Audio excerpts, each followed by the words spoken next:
Thanks, Rhiannon. It is a pleasure to be here today. My name is Dr. Liz Pavesi, and I'm a senior behavioral scientist with Coach Hub. Today, we're going to be talking about helping employees thrive, how you can use digital coaching to transform employee well-being. The journey we're going to take during the session today is what you see right here. We're going to start with understanding some of the barriers to well-being in the workplace. We'll talk a little bit about the case for supporting holistic well-being among your employees. And then we're going to move into how digital coaching can be a really powerful tool to support employee well-being, which may not be the first thing you think about when trying to support your employees with their holistic mental, physical, social, emotional needs. And then we'll wrap up with some practical tips that you can do today to support your employees and have some time for question and answer. So let's just dive right in. Mental health and holistic well-being have often been acknowledged at a very surface level. We treat the symptoms and we don't go below the surface to really understand what mental health and well-being really mean, let alone what's causing it. And so we often really are just understanding maybe symptoms and then putting the burden back on an employee to kind of figure it out, when many of the challenges and issues that are causing a challenge for employee well-being and mental health actually stem from the workplace itself.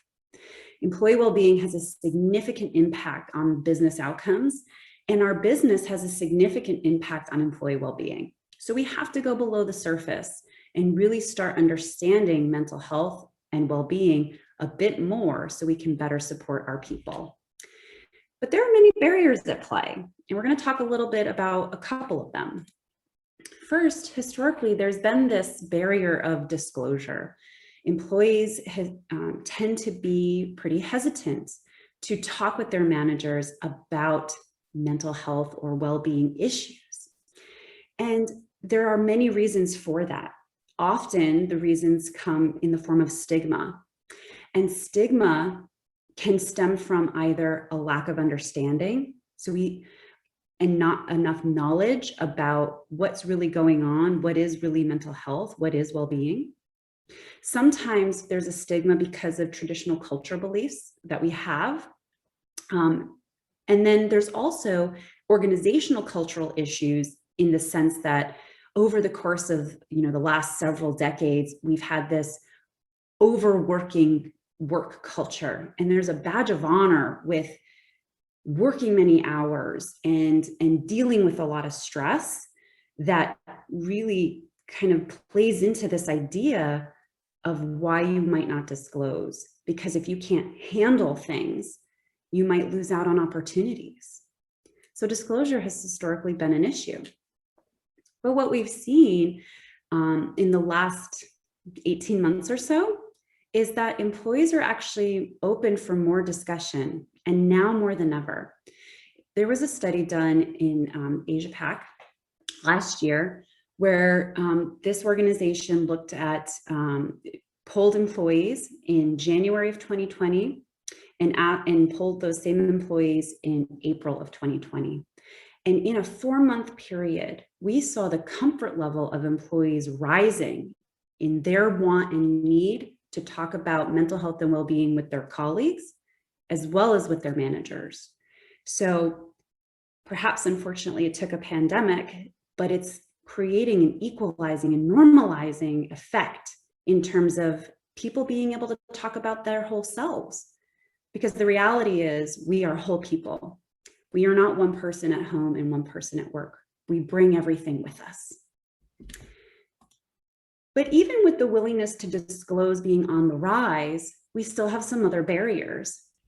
And I believe one of those barriers is really this misunderstanding of stress and burnout in the workplace.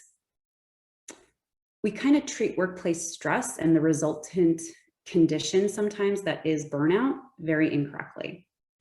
And I love the quote here on the right-hand side of the screen that talks about this misperception that burnout is just working more hours.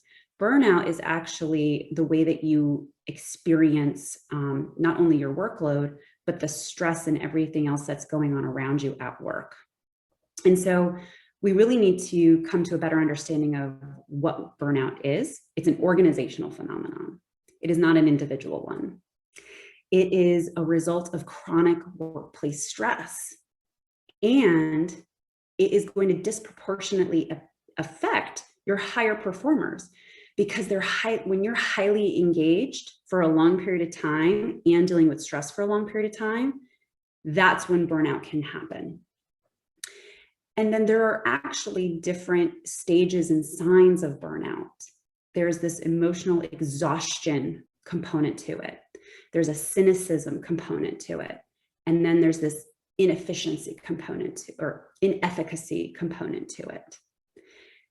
So what makes it really difficult sometimes for us to go below the surface is because we're lacking an understanding of what's really contributing to the issues that are happening with employee well-being and mental health.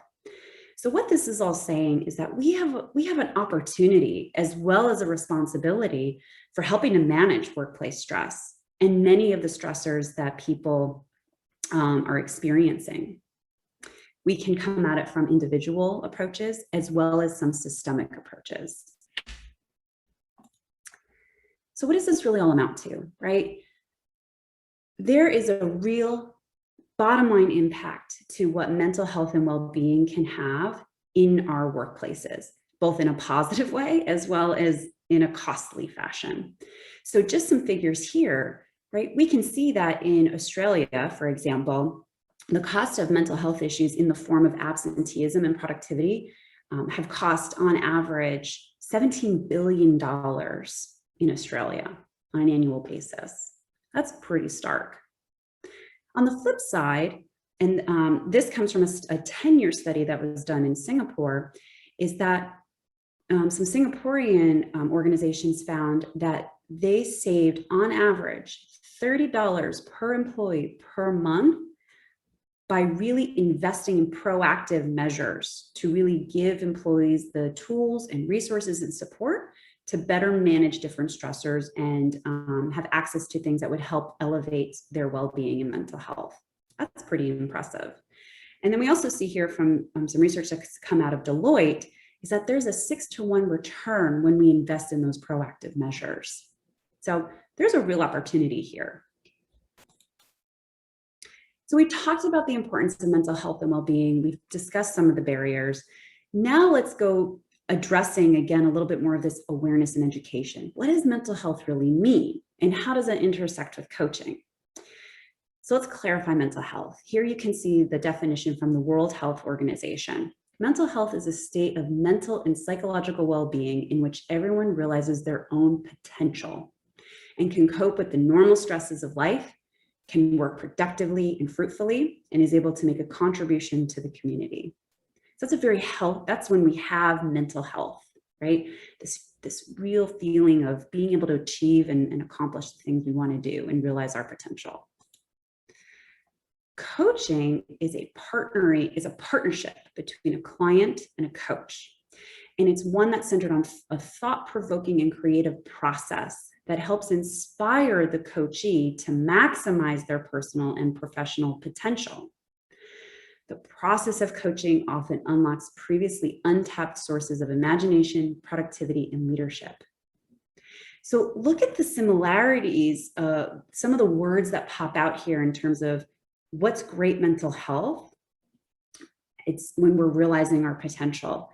It's when we can be more productive. It's when we can have an influence and contribute to others in our community. Coaching is a way to help us unlock some of that stuff, which is pretty amazing. It's a very proactive, goal-oriented approach.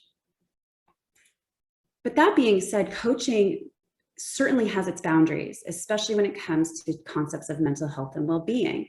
So it's important to distinguish between the differences in coaching and therapy.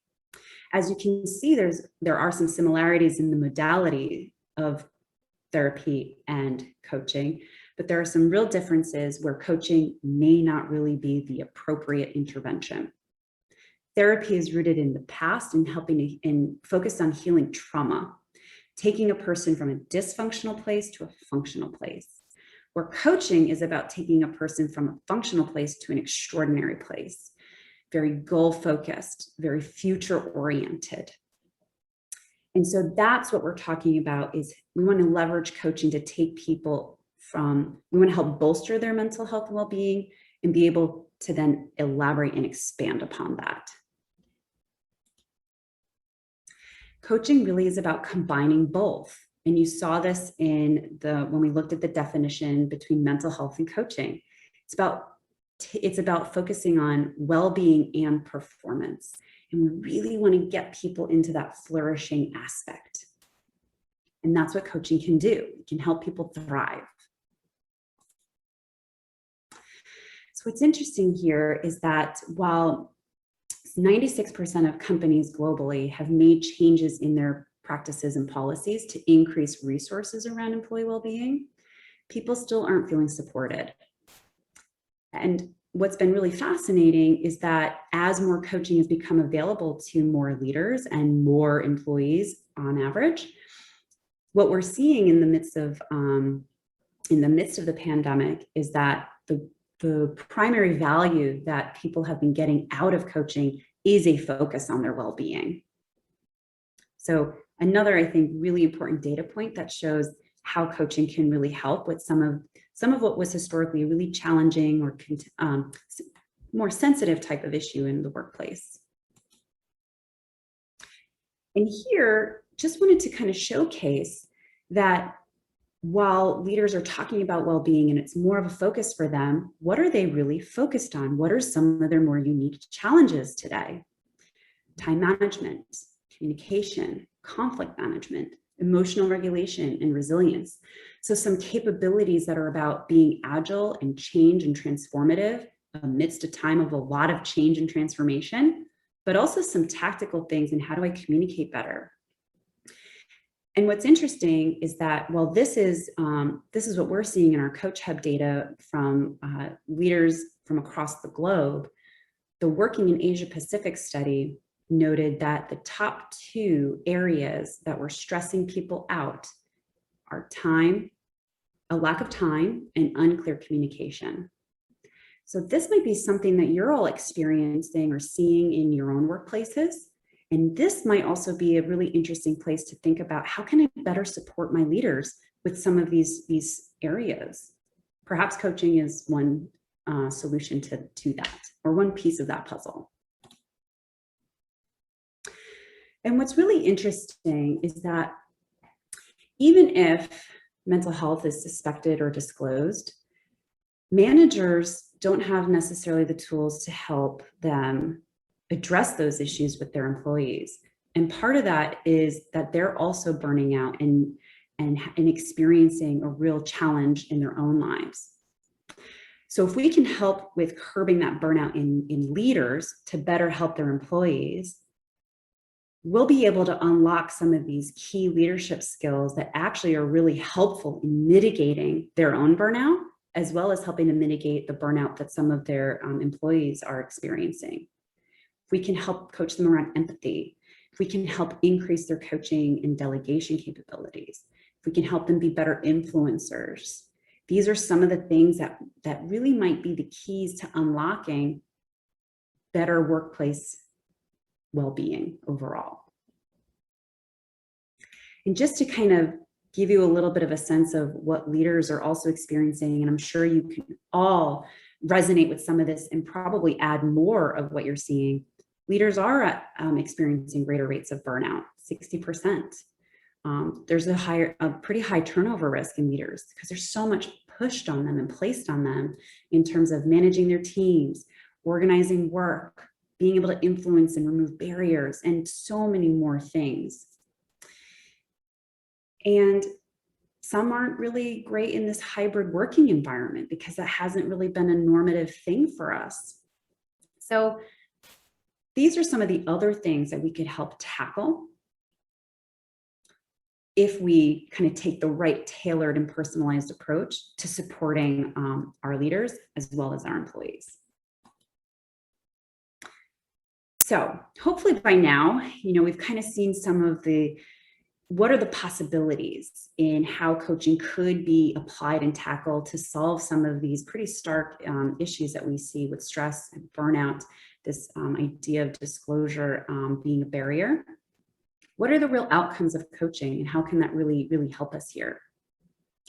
Coaching really is the only method that supports goal setting and performance and well-being at the same time. Remember that quadrant. Coaching takes into account well-being and performance. And there's a growing body of scientific research that demonstrates that there are significant individual outcomes of coaching, which include goal-related self-regulation, higher performance, increased workplace-related attitudes like higher engagement, higher commitment, less intent to turn over or higher intent to stay. And we also see that there are positive impacts in people feeling that they're better able to manage stress and overall have gains in their well-being when they've experienced coaching.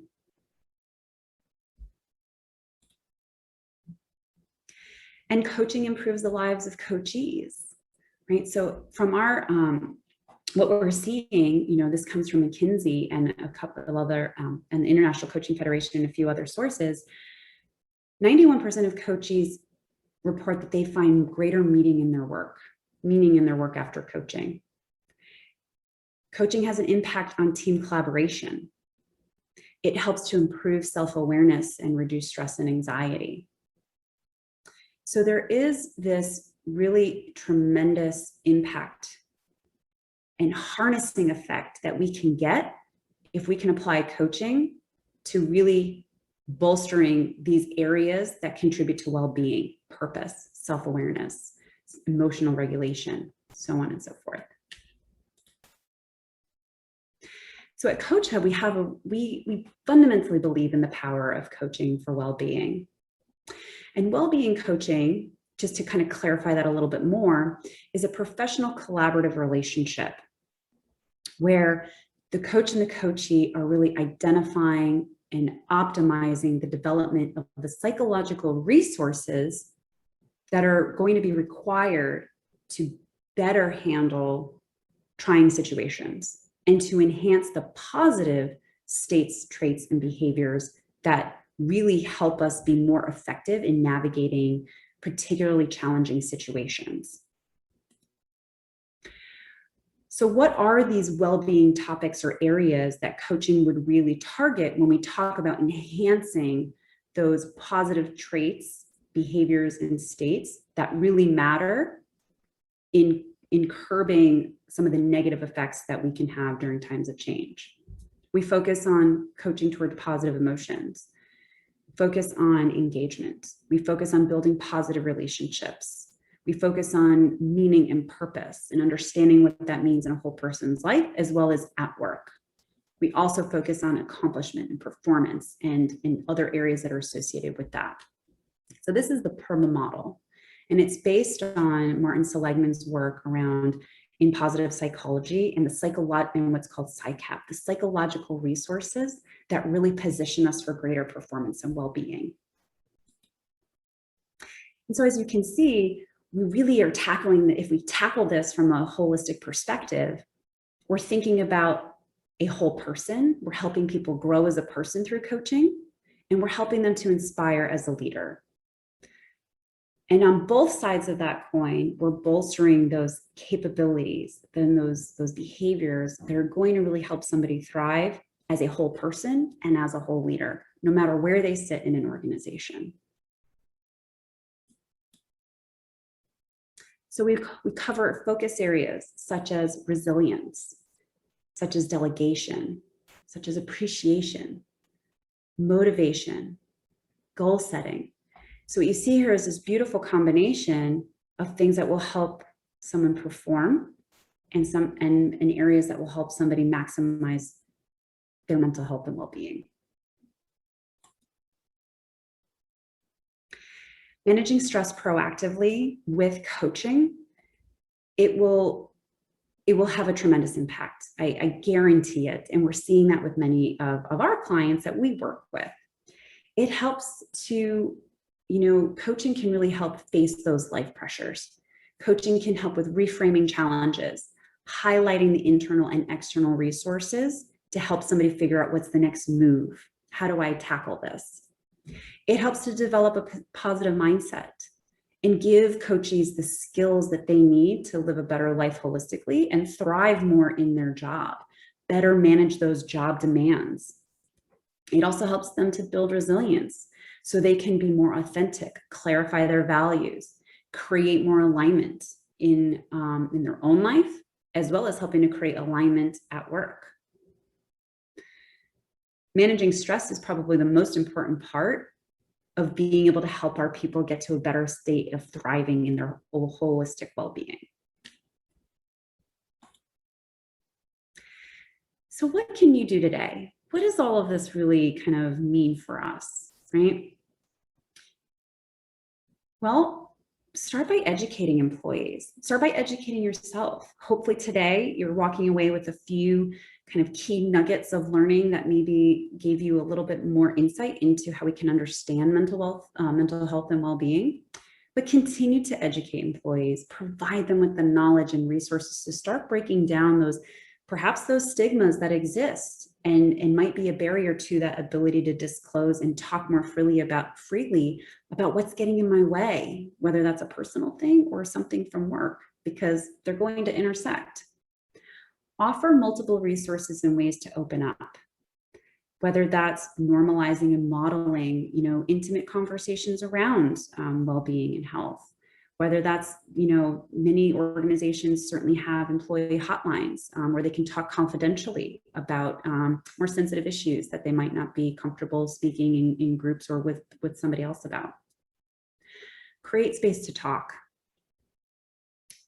This, I think, is probably going to be the most powerful thing that's going to help create a more inviting and welcoming part of your culture to say, we're whole people. And sometimes we're not operating at our fullest. So let's talk about it and figure out what we can do so you can thrive and we can all thrive. Be vulnerable and lead the way. It's amazing the powerful impact when we see a senior leader really modeling the kind of behavior that we espouse or we talk about, because it normalizes that experience for people. It sends a message of, it's okay. And we're going to talk about it. And we're going to give you the support that you need to be your best self. Connect more often. This has been a very isolating experience the last 18 months or so. And we've had to find new and innovative ways of building connection and creating a place of inclusivity and belongingness. When we've become more distributed, that belongingness and inclusivity has become a little deteriorated. So if we can help people build connection and feel that sense of belonging, we're going to be in a better place. And it will, again, help to break down some of those barriers and those stigmas around talking about mental health and well-being. And look for root causes in the workplace. What's really underneath this stress that we're seeing? Do we have inefficient processes? Are we, not collaborating in the most effective way? Are people able to find what they need when they need it? There's root causes, right? Remember, burnout, which is a huge outcome of workplace stress, is an organizational phenomenon. There's too many job demands and not enough resources to meet those demands. So how do we tip the scale in the opposite direction and provide more resources and reduce those demands? Look for the root cause. So those are some of the immediate things you can do today, in addition to thinking about how coaching can be a really powerful part of your support and learning and growth for your employees, but also in such a way that helps them really bolster those important resources that not only help them thrive in their own well-being, but really are going to be the tickets to being able to navigate change and transformation the more that you experience change and transformation, which is pretty much every day. So I invite you to all make a commitment to think about, in the next week, what is one thing that you will do to support your team's well-being? And I'll couple that with a second add-on. What's one thing you will do to support your well-being? really want to thank you for your time and thank you again for having me here. And I'd like to turn this back over to Rhiannon for some questions. Liz, thank you very much for your time and contribution. I mean, a lot of food for thought there. So I really appreciate that contribution. So to the audience, just a quick reminder, feel free to submit your questions into that Q&A box that you'll see there on your screen. Hit submit, and I'm going to get underway with the questions coming in now because, as I mentioned, a lot of food for thought. So Liz, just to kick off, there continues to be a stigma around mental health and well-being in the workplace. So what practically can we do to break these stigmas?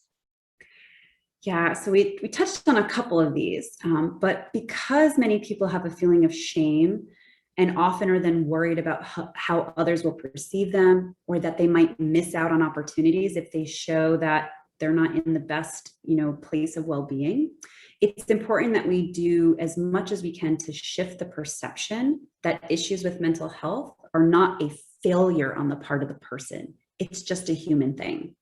So what can we do to shift perception?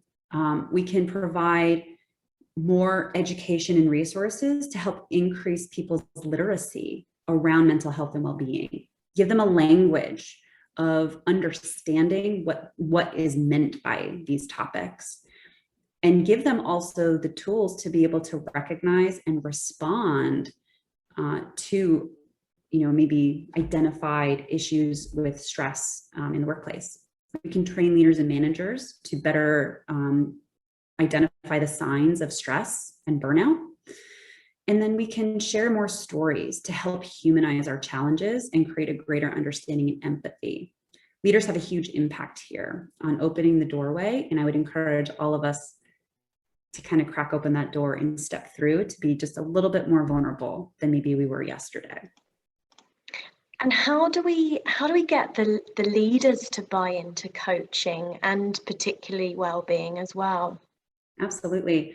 Well, I think first and foremost with anything, think about your organizational priorities, right? What are you already doing to support your people and transform the way that you bring, learning, resources, anything that it is, anything that's going to help your people thrive. So align to your organizational priorities. Show leaders data, right? We talked about a variety of data points today that are pretty compelling around the costs, the cost savings, and the tremendous impact and outcomes of what will happen if we bring coaching to people around these topics, right? Greater performance, greater employee engagement. Those are pretty compelling data points. And practice good change management. And when we talk about coaching or counselling, how do we know if coaching or counselling is exactly what an employee needs? Absolutely. So this is where that having multiple resources for employees is really important, because it's really not our responsibility to necessarily say you need counseling or you need coaching, but to be able to have the right avenues available. So it can be difficult with having the right tools at the disposal for an employee to navigate what they need. Many companies have employee assistance programs, which have hotlines or avenues to discover what resources are available to them, particularly if they're in the need for maybe mental health counseling. Telemedicine has become a big part of the kind of health benefits, that companies offer employees. And so that provides an avenue to talk with somebody to say, this is what I'm feeling, this is what I'm dealing with. Is counseling the route that I need to go? And then in the cases where an employee might already be working with a coach, coaches are held by very high ethical standards and guidelines. And so coaches will be able to recognize when an issue might be going down the path of needing more counseling or therapeutic interventions, and be able to refer that coachee to make sure that they're getting the support that they need, while then refocusing the coaching on the things that the coach can help with. That's really good advice, Liz. So thank you very much for that. Now, I want to talk about that connection between employee engagement and customer satisfaction. Now, how would you advise organizations to approach this link? Yeah, well, research over the last 30 plus years has very well established the link between customer satisfaction and employee satisfaction or employee engagement. And we know that the way that we get to great customer engagement and customer satisfaction is by investing in our people when they're in a place of thriving and doing their best work. So if you're not quite sure what that connection is in your organization, I would start looking at your data. Many of us launch employee surveys. That starts to give you a diagnostic and a sentiment around what's going on in my employee population and what's going on that might have an impact to customer satisfaction. You might already even have that predictive data. And so I think the first stop is look at your measures and see what's happening. And that'll give you kind of the heat map of where to dig deeper and how to provide, what's needed to your employees, because ultimately what they do every day is going to impact, your end customer, whether that's an internal customer or an external customer. And can you share some thoughts on what you see as potential future trends for that link between employee engagement and the technology capabilities that are going to be required now and actually probably in the near future too? Yeah. So I know a big theme of this conference is not just about employee engagement, but it's about employee experience, which is kind of like the big umbrella, massively everything that goes into, an employee's day to day. And so I think that umbrella is really what we're focused on now. And I think we're in a great era of innovation and disruption in HR and how we think about our people and bringing much more of that kind of consumer or employee-centric focus into how we design a workplace that allows people to really do their best work while which is contributing to the tremendous things that we're trying to accomplish to better serve our customers. So what I see is a continued hyper focus on this idea of like consumerism, but an employee-centric way. I see organizations really starting to change their paradigm in what development looks like for an employee, what performance assessment looks like, and how we're integrating these experiences in a much more seamless way in the way that we would navigate them as a person, less process oriented and much more in the flow of how we operate day to day. So that way it's actually putting performance in the context of what I'm doing every day, as opposed to this standalone process that I navigate on a once or twice a year basis, right? It creates a lot more meaning and a lot more connection to the resources and support for the person, as well as to the important, measures and operational operations that we need to have an effective workforce.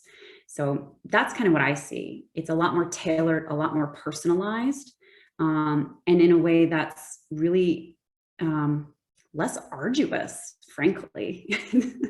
The way you've explained it as well is it seems how it should organically be, right? That we're looking at it from more of that fluid perspective rather than that process-driven perspective, 100%. especially when putting the employee at the core of the organization. One more question, Liz. Yeah. Other than digital strategies, what else can HR leaders do to bolster communication and connection with their employees? Yeah. I mean, it sounds simple, but I would just say, just talk and communicate. I don't think that there's a thing of over communicating. I don't think that we can communicate enough because there's so much information, there's so much coming at us that we need to hear things over and over again to feel that support, to feel that direction. So don't err on the side of not communicating, err on the side of potentially over communicating. And we just have better tools and more avenues or more vehicles at our disposal to do it at the right time in the most impactful way, which I think is great. So it's not just lots of emails. Be honest with people, be as transparent as possible. Now, we can't talk about everything that's always happening in organizations. There are some, sensitive things that we need to keep kind of close, depending on the strategic nature of it. But be honest. I think we've unfortunately in the past kind of erred on the side of not treating employees as the adults that they are in navigating their day-to-day, right? We all make big decisions every day: buying cars, buying a house, choosing which school our children are going to go to, so many very life-altering things. And then when we get in the workplace, we kind of take all that away from them. So be honest, be open, be transparent, treat people as the human beings that they are, and you might be surprised of how they'll rise to that occasion. Truly listen. Be listening, but listen with the intent to take action. Liz, you've provided some excellent advice there. So just a reminder to the audience, you can see Liz's bio there on the right-hand side of your screen. Connect on LinkedIn, carry the conversation on after today's session. I know it's given me a lot to think about as well. For our audience, stay tuned. Next session, bring a culture of care to life. I've got a fireside chat with the New South Wales Department of Customer Service. You'll see the URL in your emails. It should have landed round about now, and we'll be going live on the hour. Also, you'll see a call to action button there on your screen. Click in that box, that will take you straight there, and I'll meet you there live. But for now, Liz, thank you very much for your time and for Coach Hub for supporting our event. Thank you. It's been a pleasure. Thank you so much for having us.